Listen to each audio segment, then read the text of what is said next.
I want to say something that I have been saying since before the first American bomb fell on February 28th. And I want to say it now because the events of the last 72 hours have confirmed it more clearly than anything that has happened in this conflict. The harder America presses Iran, the more the IRGC wins. Not Iran, not the Iranian people, not the Iranian government, the IRGC. Specifically, institutionally, the Islamic Revolutionary Guard Corps. And I want to explain precisely why that is true, why the American strategy has been producing the opposite of its intended effect from the very beginning, and why the removal of Mohammad Bagher Ghalibaf from Iran's negotiating team, which the Western media is covering as a setback for Iran, is actually the clearest demonstration yet of the argument I have been making since this war started. Let me begin with the basic strategic logic, because I think it gets obscured in the daily breaking news cycle and it deserves to be stated plainly. America's strategy in this conflict has two components. The military component is the bombing campaign, degrading Iran's air defenses, targeting nuclear and military infrastructure, killing senior leadership, including the supreme leader, and attempting to destroy the capacity to enrich uranium. The economic component is the blockade, preventing Iranian oil exports, cutting Iran's revenue, creating economic pain that the Iranian population will eventually translate into political pressure on the government to concede. Both components are designed to operate on the same mechanism. They are designed to raise the cost of Iranian resistance above the cost of concession, make it more painful to continue than to give in. That is the logic. It is coherent. It has worked in other contexts, and in Iran's case, it is producing the opposite effect. I want to explain why, and I want to do it specifically, not with generalities, but with the precise mechanism through which American pressure is strengthening the IRGC rather than weakening it. The IRGC has been fighting for its institutional survival and its political supremacy within Iran for 40 years.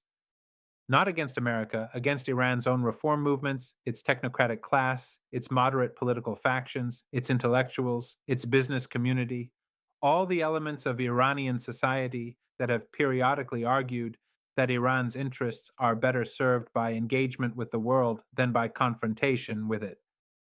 The IRGC's founding logic is resistance. It was created during the 1979 revolution specifically to be a force loyal to the revolutionary ideology rather than to conventional state interests. It fought the Iraq War from 1980 to 1988 and emerged from 8 years of grinding attrition with an institutional identity built around the concept that Iran can absorb enormous costs and still survive, that endurance is itself a form of victory. It built economic empires throughout the 1990s and 2000s, construction, telecommunications, oil, that gave it financial independence from the civilian government. And it developed a political ideology, the ideology of resistance, that frames any concession to external pressure as a strategic mistake that invites further pressure rather than reducing it. The IRGC has an institutional answer to the argument for engagement. The answer is engagement is a trap. America cannot be trusted. Every concession Iran makes becomes the baseline for the next demand. The JCPOA proved it. Iran gave up its nuclear program in 2015, reduced its enriched uranium stockpile by 98%, subjected itself to the most intrusive inspection regime in IAEA history. America walked out in 2018 and reimposed maximum pressure sanctions anyway. The reformists who argued for engagement were naive. The IRGC, which argued that resistance was the only viable posture, was correct. This is the IRGC's institutional narrative. It is deeply held. It is backed by specific verifiable historical experience, and it requires a specific condition to remain persuasive to the Iranian public. America must continue to be the aggressive party. When America is the aggressive party, when America is bombing, blockading, threatening every bridge and power plant, issuing shoot to kill orders, seizing Iranian ships and calling them gifts from China, the IRGC's narrative is confirmed in real time. Every escalation by America is evidence that the IRGC was right all along. Engagement is a trap. Resistance is the only answer. The moderates who argued for negotiation were naive. The IRGC, which built the missile tunnels and the mine laying capacity and the relationship with China and Russia and the underground enrichment facilities that American bombs could not fully destroy, was correct. Do you understand the mechanism now? American pressure does not weaken the IRGC's political position inside Iran. It confirms the IRGC's political position inside Iran. Every bomb validates the argument the IRGC has been making for 40 years. Every blockaded ship validates it. Every shoot-to-kill order validates it. The harder America presses, the more legitimate the IRGC's resistance posture becomes to the Iranian population that will ultimately determine whether any deal survives politically. Now, let me apply this mechanism to the Ghalibaf situation specifically, because I think it is the clearest demonstration of this dynamic that we have seen in 60 days of war. Mohammad Bagher Ghalibaf is a former IRGC commander. He flew combat missions. He built his political career inside the Revolutionary Guard apparatus. He is not, by any conventional definition, a moderate or a reformist.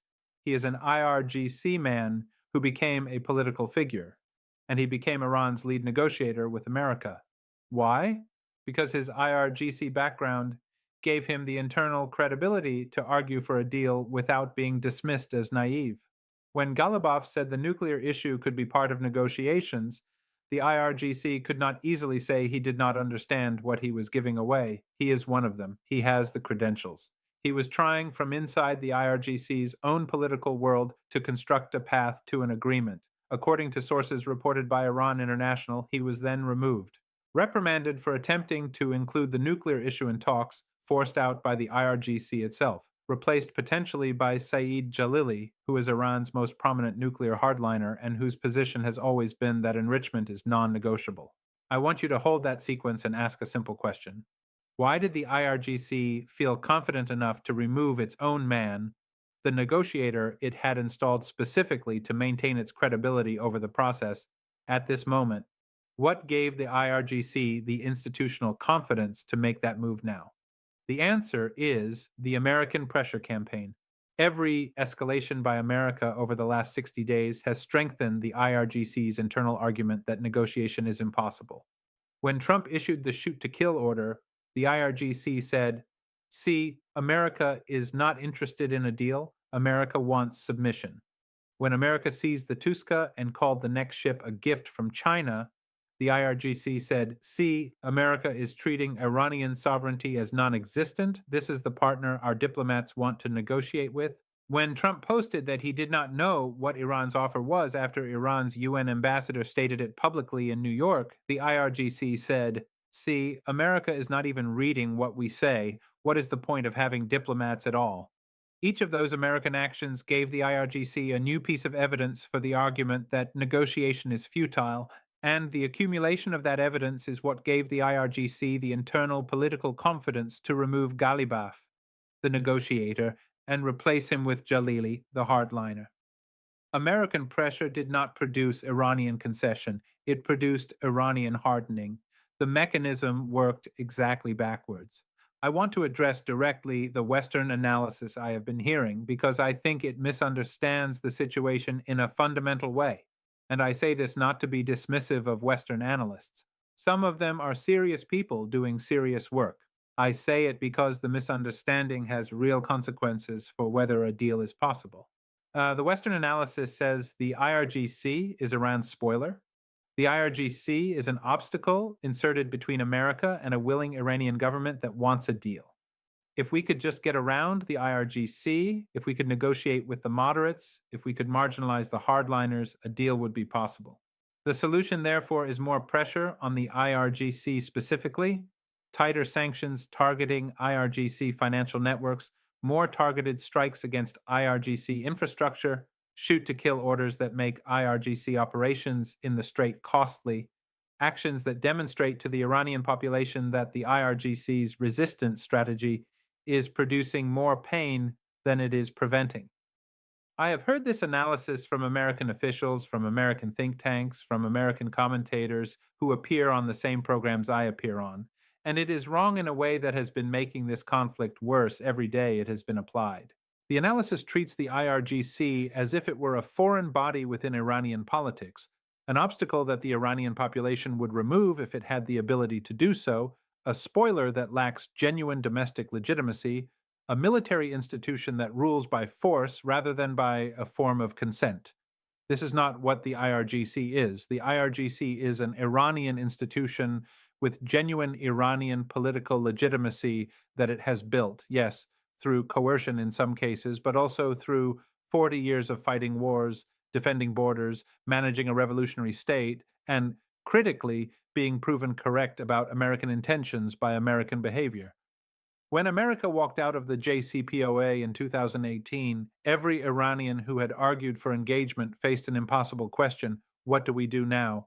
The IRGC had an answer: we told you that engagement was a trap. We told you that America would take what it wanted from the deal and then walk away. We were correct. What do you propose instead?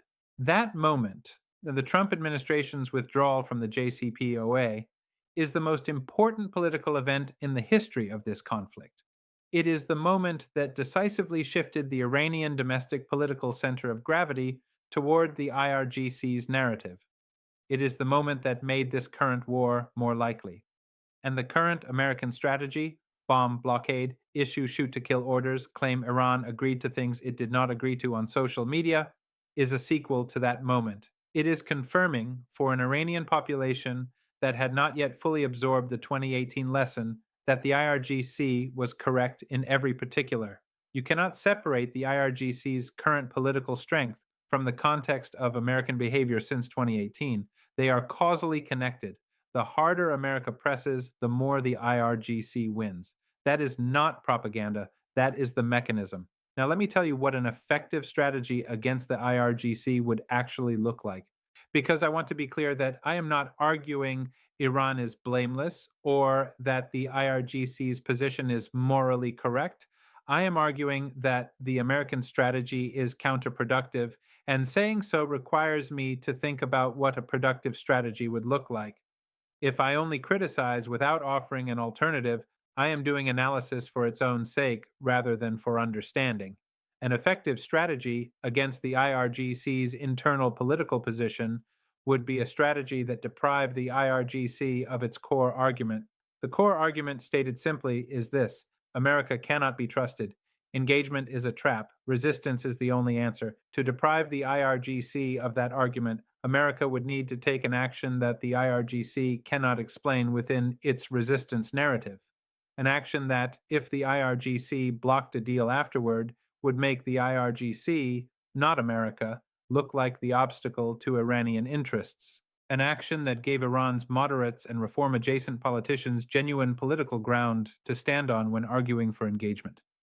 Lifting the naval blockade of Iranian ports is precisely such an action. Iran's UN ambassador stated publicly on April 22nd, in English on the record in New York, that as soon as the blockade ends, Iran will negotiate in Islamabad. That is the stated condition. If America lifts the blockade and Iran still does not negotiate, the IRGC's narrative collapses. The IRGC said the blockade was the obstacle. America removed the obstacle. And now the IRGC is, what? Blocking negotiations because it can? That is a position that is difficult to defend to the Iranian public. It is difficult to defend to China. It is difficult to defend to Russia. It is difficult to defend to any country that has been giving Iran the benefit of the doubt based on the argument that America is the obstacle. Lifting the blockade removes the IRGC's most effective political justification. It forces the IRGC to either allow negotiations, in which case a deal becomes possible, or expose itself as the obstacle, in which case the political dynamics inside Iran shift against the IRGC rather than against the moderates. Either outcome is better for the prospect of a deal than the current situation, where the blockade provides the IRGC with a permanent justification for preventing talks that America cannot easily counter. Instead, America has maintained the blockade, extended the ceasefire without lifting it, issued shoot-to-kill orders, and had the president call a seized ship a gift from China. Every one of those actions is a gift to the IRGC's narrative. Every one of them strengthens the argument that America cannot be trusted and that resistance is the only answer. The harder America presses, the more the IRGC wins. And the IRGC has just won enough to remove its own negotiator. Let me now explain China's role in this dynamic, because I think it is the most poorly understood element of the entire conflict in Western coverage, and it connects directly to what I have been describing. China has not taken a public position on any specific escalation in the last 60 days, not the Tuska seizure, not the MSC Francesca seizure, not the shoot to kill order, not Ghalibaf's removal. China has said nothing, and Western analysts have interpreted this silence as absence, as China washing its hands of the conflict, distancing itself from Iran, positioning itself to play the neutral broker. That interpretation is wrong. China's silence is not absence. China's silence is the architecture running without needing to speak. The yuan payment system that processed a single day record of 1.22 trillion yuan, $179 billion during this conflict runs whether or not China's foreign ministry comments on the Tuska. The shadow fleet that delivered between 11 and 16 million barrels of Iranian crude to Chinese refineries during 60 days of American bombing runs, whether or not China expresses concern about the ceasefire. The strategic oil reserves China built over 2 years of discounted purchasing insulate China's economy from the energy shock, whether or not Beijing says anything about the shoot to kill order. China understands something about the IRGC that American strategists apparently do not. The IRGC's resistance capacity depends on Iran's economic survival. If Iran's economy collapses, if oil revenues stop, if the population faces genuine deprivation at the level of the 1980s war economy, the IRGC loses the material basis for its resistance narrative. The narrative requires that resistance produces results. If resistance produces poverty and economic collapse with no end in sight, even populations that have accepted significant hardship will eventually ask whether the results justify the cost. China has prevented that collapse from happening by keeping Iran's oil revenues flowing, by maintaining the financial bypass, by providing economic oxygen to the Iranian economy throughout the conflict. China has ensured that the IRGC's resistance narrative never had to face the test of genuine economic failure. And in doing so, China has also ensured that the only exit from this conflict that does not require American military victory runs through Beijing, through the Beijing summit, through whatever China is willing to offer as a bridging mechanism between Iran's stated conditions and American requirements. That is not an accident. That is what 60 days of deliberate strategic positioning looks like. China entered this conflict having spent a decade building the infrastructure that makes Iranian resistance economically sustainable. China exits this conflict, whenever it ends, as the only external party with both the knowledge of what Iran's internal dynamics require and the economic leverage to help bridge the gap between those requirements and what America needs. The Beijing summit in 3 weeks is not a tariff negotiation. It is the first formal conversation between the two countries that matter most to the outcome of this conflict, and one of them arrives knowing what Iran's offer is, why it is structured the way it is, and what the IRGC needs to accept a deal. The other one has said publicly that he does not know what the offer is. Let me close with what I want your audience to take away from this analysis. Because I think the coverage of this conflict has been so focused on the daily tactical events, which ship was seized, which order was issued, which negotiator resigned, that it has missed the strategic picture. The strategic picture is this: America entered this conflict with a theory of change. Apply enough pressure and Iran will concede. Make the cost of resistance higher than the cost of concession. That theory of change has a specific assumption embedded in it, that Iranian political dynamics will respond to external pressure by moving toward accommodation. That assumption is wrong. Iranian political dynamics respond to external pressure by moving toward the institution, the IRGC, that has always argued external pressure makes accommodation impossible. American pressure does not move Iran toward concession. It moves Iran's political center of gravity toward the IRGC. which means that 60 days of maximum pressure have not weakened the institution most opposed to a deal. They have strengthened it. Ghalibaf's removal is the evidence the IRGC was confident enough to remove the one negotiator with the internal credibility to sell a deal. It was that confident because 60 days of American escalation had given it that confidence. The harder America pressed, the more the IRGC won. And China, which has been building the infrastructure that makes Iranian resistance economically sustainable, arrives at the Beijing summit in 3 weeks holding the only cards that can change this dynamic. Not military cards, not pressure cards, economic architecture cards, the infrastructure that keeps Iran standing, the financial system that processes Iranian oil revenues, the diplomatic positioning that makes China the indispensable intermediary for any exit from this conflict that does not require an American ground invasion. That is the situation as I understand it on April 25th, 2026. I have been saying since before this war started that the American strategy would produce this outcome. The removal of Ghalibaf is not a surprise to anyone who was paying attention to the mechanism I have been describing. It is the predictable result of applying maximum pressure to a political system in which maximum pressure strengthens the hardline institution rather than weakening it. Push back on this if you see it differently. The facts are all public. The Ghalibaf removal is reported by Iran International OAN and Israeli broadcaster N12. The official Iranian denial exists. Shamsai stated Ghalibaf has not resigned from any post. The CIEP's record is from PBOC data reported by Japanese financial press. The Shadow Fleet volumes are from Tanker Tracking Services. The Yuan payment documentation is from Lloyd's List. Trump's statements are from Truth Social. Iran's UN ambassador's statement about the blockade is from his direct public remarks in New York on April 22nd. The mechanism I am describing is not secret. It is visible in the data. The harder you press, the more the IRGC wins. 60 days have demonstrated it. The next 60 will confirm it.